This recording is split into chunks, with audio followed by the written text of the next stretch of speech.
BBMP ಮಾಡಿದಂತಹ ಅದೊಂದು ಎಡವಟ್ಟಿದೆಯಲ್ಲ, ಅದು ಈ ವ್ಯಾಪಾರಸ್ಥರನ್ನ ನಿತ್ಯವೂ ಕೂಡ ಹೈರಾಣಾಗುವಂತೆ ಮಾಡಿದೆ. ಅದರ ಜೊತೆಗೆ ಬಹಳಷ್ಟು ಅಂಗಡಿಗಳನ್ನು ಕ್ಲೋಸ್ ಮಾಡುವ ರೀತಿಯಲ್ಲಿ ಮಾಡಿದೆ. ಇದೇ ವಿಚಾರಕ್ಕೆ ಈಗ ಸ್ಥಳೀಯರು ವ್ಯಾಪಕವಾಗಿ ಆಕ್ರೋಶವನ್ನು ಹೊರಹಾಕ್ತಾ ಇದ್ದಾರೆ ಬಿಬಿಎಂಪಿ ವಿರುದ್ಧ. ಅಷ್ಟಕ್ಕೂ ಬಿಬಿಎಂಪಿ ಮಾಡಿರುವಂತಹ ಆ ಎಡವಟ್ಟಾದರೂ ಏನು ತೋರಿಸ್ತೀವಿ ನೋಡಿ.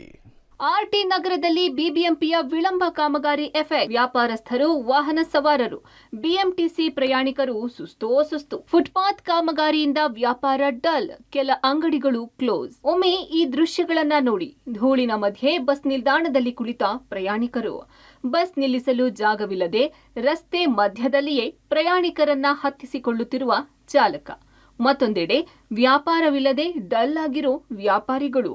ಇದು ಆರ್ಟಿ ನಗರದ 80 ಅಡಿ ರಸ್ತೆಯ ಫುಟ್ಪಾತ್ ಕಾಮಗಾರಿಯಿಂದ ಆಗಿರೋ ಸಮಸ್ಯೆ.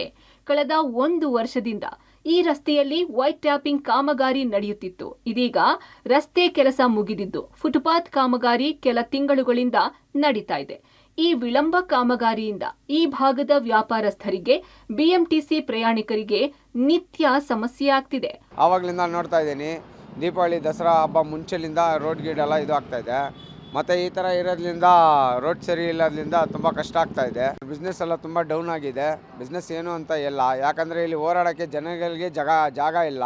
1 ವರ್ಷದಿಂದ ಈ ಕೆಲಸ ಮಾಡ್ತಾ ಇದ್ದಾರೆ. ನಮಗೆ ತುಂಬ ತೊಂದರೆ ಆಗಿದೆ. ಗಂಗಾನಗರ, ಆರ್ಟಿ ನಗರದ ಎಲ್ಲೋದ್ರೂ ಡಸ್ಟು, ಯಾರು ರೋಡಲ್ಲೂ ತಿರ್ಗಾಡ್ಲಿಕ್ಕೆ ಆಗ್ತಾ ಇಲ್ಲ. ಮಕ್ಕಳಿಗೆ ಆರೋಗ್ಯಗಳೆಲ್ಲ ತುಂಬ ಕೆಡ್ತಾ ಇದೆ. ದಯವಿಟ್ಟು ಇದನ್ನೆಲ್ಲ ಬೇಗ ಮುಗಿಸ್ಕೊಡ್ಬೇಕು. ಎಲ್ಲ ಕಡೆ ರೋಡ್ ಜಾಮು, ಪಾರ್ಕಿಂಗ್ಗಳು ಎಲ್ಲ ರೋಡು ಅಗ್ದಿದ್ದಾರೆ. ನಾವು ಟ್ರಾವೆಲ್ ಮಾಡೋಕ್ಕೆ ದಿನ ಓಡಾಡೋದು ಇದೇ ಏರಿಯಾದಲ್ಲಿ ತುಂಬ ತೊಂದರೆ ಆಗ್ತಾ ಇದೆ ಸರ್. 1 ಕಿಲೋಮೀಟರ್ ತನಕ ಈ ರಸ್ತೆಯ ಫುಟ್ಪಾತ್ ಅನ್ನ ಅಗೆದು ಹೊಸ ಕಾಮಗಾರಿ ಮಾಡಲಾಗ್ತಿದೆ.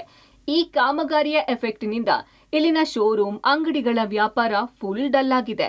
ರಸ್ತೆ ದಾಟಿ ಅಂಗಡಿಗಳಿಗೆ ಬರೋಕೆ ಆಗದೆ ಕೆಲವರು ಕಾಲು ಜಾರಿ ಬಿದ್ದು ಪೆಟ್ಟು ಮಾಡಿಕೊಳ್ತಿದ್ದಾರೆ. ಇನ್ನು ಇದೇ ರಸ್ತೆಯಲ್ಲಿ ಬಿಎಂಟಿಸಿ ಬಸ್ ನಿಲ್ದಾಣ ಇದ್ದು ಪ್ರಯಾಣಿಕರು ಧೂಳಿನಲ್ಲಿಯೇ ಕುಳಿತುಕೊಳ್ಳುವ ಸ್ಥಿತಿ ನಿರ್ಮಾಣವಾಗಿದೆ. ಬಿಬಿಎಂಪಿಯ ವಿಳಂಬ ಕಾಮಗಾರಿಯಿಂದ ಇಲ್ಲಿನ ಜನ ಜೊತೆಗೆ ಬಸ್ಸನ್ನು ಹತ್ತುವಂತಹ ಪ್ರಯಾಣಿಕರು ನಿತ್ಲೂ ಕೂಡ ಪರದಾಡುವಂತಹ ಸ್ಥಿತಿ ನಿರ್ಮಾಣ ಆಗಿದೆ. ಇದು ಬಸ್ ನಿಲ್ದಾಣ ಮುಂಭಾಗದ ದೃಶ್ಯಗಳು. ಇಲ್ಲಿ ಕಾಮಗಾರಿ ನಡೀತಾ ಇರೋದ್ರಿಂದಾಗಿ ಇಲ್ಲಿ ಬಸ್ ಸ್ಟಾಪ್ನ ಮುಂಭಾಗದಲ್ಲಿ ನಿಲ್ಲಿಸೋದಕ್ಕೂ ಕೂಡ ಆಗೋದಿಲ್ಲ. ಅನಿವಾರ್ಯವಾಗಿ ಟ್ರಾಫಿಕ್ ಆಗುವಂಥದ್ದು ಕೂಡ ಆಗುತ್ತೆ. ಅದರ ಜೊತೆಗೆ ಸುಮಾರು 1 ವರ್ಷದಿಂದ ಈ ಒಂದು ಫುಟ್ಪಾತ್ ಕಾಮಗಾರಿ ವಿಳಂಬವಾಗಿ ನಡೀತಾ ಇದೆ. ಸೊ ಹಾಗಾಗಿ ಇಲ್ಲಿನ ಅಂಗಡಿ ಮಳಿಗೆಗಳು ಜೊತೆಗೆ ಒಂದಿಷ್ಟು ಬಿಸ್ನೆಸ್ ಸ್ಪಾಟ್ಗಳೇನಿದ್ದಾವೆ ಅದೆಲ್ಲವೂ ಕೂಡ ಇದೀಗ ತಂಡ ಹೊಡೆದಿದೆ. ವ್ಯಾಪಾರ ಇಲ್ಲದೆ ವ್ಯಾಪಾರಸ್ಥರು ಕೂಡ ಒಂದು ರೀತಿಯಲ್ಲಿ ಕಂಗಾಲಾಗಿದ್ದಾರೆ. ಬೇರೆ ಬೇರೆ ಶೋರೂಮ್ಗಳಿದ್ದಾವೆ, ಜೊತೆಗೆ ಬೇರೆ ಒಂದಿಷ್ಟು ಮೊಬೈಲ್ ಶಾಪ್ಗಳಿದ್ದಾವೆ, ಹೋಟೆಲ್ಗಳಿದ್ದಾವೆ, ಬೇರೆ ಎಲ್ಲ ಅಂಗಡಿಗಳಲ್ಲಿ ಕೂಡ ವ್ಯಾಪಾರ ಇಲ್ಲದೆ ಒಂದು ರೀತಿಯಲ್ಲಿ ವ್ಯಾಪಾರಸ್ಥರು ಕಂಗಾಲಾಗಿದ್ದಾರೆ. ಜೊತೆಗೆ ಫುಟ್ಪಾತ್ ಕಾಮಗಾರಿ ಆಗ್ತಾ ಇರುವಂತಹ ಹಿನ್ನೆಲೆಯಲ್ಲಿ ಅನಿವಾರ್ಯವಾಗಿ 2 ವೀಲರ್ಗಳನ್ನು ಇಲ್ಲೇ ರಸ್ತೆ ಪಕ್ಕದಲ್ಲೇ ನಿಲ್ಲಿಸಬೇಕಾಗುತ್ತೆ. ಸಂಜೆ ಆಗ್ತಾ ಇದ್ದ ಹಾಗೆ ಟ್ರಾಫಿಕ್ ಕೂಡ ಹೆಚ್ಚಾಗುತ್ತೆ. ಆ ಸಂದರ್ಭದಲ್ಲಿ ಟ್ರಾಫಿಕ್ ಪೊಲೀಸರು ಬಂದು ಫೋಟೋವನ್ನು ಕ್ಲಿಕ್ ಮಾಡಿ ಮತ್ತೆ ಫೈನನ್ನು ಹಾಕ್ತಾ ಇದ್ದಾರಂತೆ. ಸೊ ಅದ್ರ ಬಗ್ಗೆ ಕೂಡ ಇಲ್ಲಿನ ಸಾರ್ವಜನಿಕರು ಒಂದಿಷ್ಟು ಆಕ್ರೋಶವನ್ನು ಕೂಡ ಹೊರಹಾಕ್ತಾ ಇದ್ದಾರೆ. ಬಹುಶಃ 1 ವರ್ಷದಿಂದ ನಡೀತಾ ಇರುವಂತಹ ಈ ಒಂದು ವಿಳಂಬ ಕಾಮಗಾರಿಯಿಂದ ಇಲ್ಲಿನ ವ್ಯಾಪಾರಸ್ಥರಿಗೆ, ಜೊತೆಗೆ ಓಡಾಡುವಂತಹ ಸಾರ್ವಜನಿಕರಿಗೆ, ಜೊತೆಗೆ ಒಂದಿಷ್ಟು ಜನರಿಗೂ ಕೂಡ ಇಲ್ಲಿ ಸಾಕಷ್ಟು ಸಮಸ್ಯೆ ಆಗ್ತಾ ಇದೆ. ಸಂಬಂಧಪಟ್ಟಂತಹ ಪಾಲಿಕೆ ಅಧಿಕಾರಿಗಳು ಆದಷ್ಟು ಬೇಗ ಈ ಒಂದು ಕಾಮಗಾರಿಯ ಕೆಲಸವನ್ನು ಮುಗಿಸ್ಬೇಕು ಅಂತ ಹೇಳಿ ಒತ್ತಾಯವನ್ನು ಮಾಡ್ತಾ ಇದ್ದಾರೆ. ಇದು ರೋಡು ವರ್ಕ್ ಸ್ಟಾರ್ಟ್ ಮಾಡಿ ಅಲ್ಲಿ ಮೋರ್ ದೆನ್ 1 ವರ್ಷ ಆಗ್ತಾ ಇದೆ. ಬಟ್ ಏನಂದರೆ ಇವ್ರು ರೋಡ್ ವರ್ಕ್ನ ಪ್ರಾಪರ್ ಏನು ಟೈಮ್ ಲೈನ್ ಇರುತ್ತೆ ಅದ್ರ ಪ್ರಕಾರ ಮಾಡಿಲ್ಲ.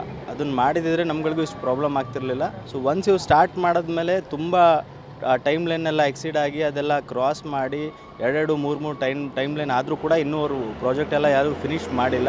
ಮುಂಚೆ ಏನು ಬಿಸ್ನೆಸ್ ಇತ್ತು ಅದಕ್ಕಿಂತ almost all more than 50% drop ಆಗಿದೆ ಬಿಸ್ನೆಸ್ಸಸ್ ಎಲ್ಲ ಈಗ. ವಿಪರೀತ ಧೂಳಿನಿಂದ ಕೆಲವರಿಗೆ ಆರೋಗ್ಯ ಸಮಸ್ಯೆಗಳು ಕಾಣಿಸಿಕೊಳ್ತಿದೆ.